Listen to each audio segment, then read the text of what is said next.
So the decisions that we have to take when we design an extractable study is the extraction solvent, and interestingly 665 kind of takes that decision out of our hands, doesn't it? When we're considering process equipment, the default extraction solvent is 50-50 ethanol water.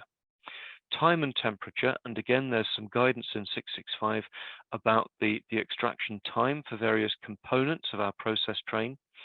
How do we present the sample? Are we going to chop up our component to increase its surface area, or are we going to use it as it is?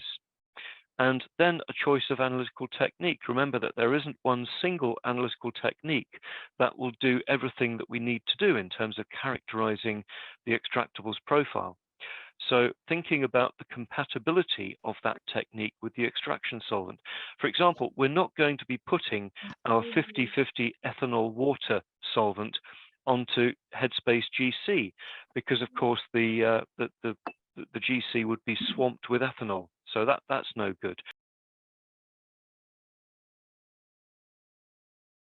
What do we need to set in terms of our analytical evaluation threshold? And the point was made in one of the comments about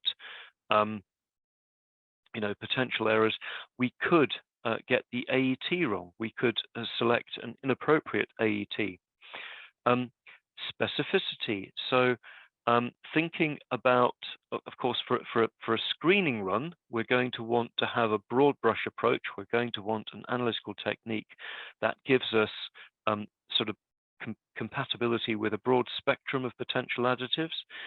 But if we're using LCMS, for example, we cannot consider LCMS as a universal analytical technique. There are some classes of molecule that LCMS is quite bad at ionizing, specifically non-polar species. Qualitative information for identification. So do we have, for example, an unequivocal match against a library of plastic additives that gives us confidence, and can we confirm that by matching a retention time with the standard? And quantitation. So if we don't have a reference standard for this material, what confidence can we have in the quantitative nature of our evaluation?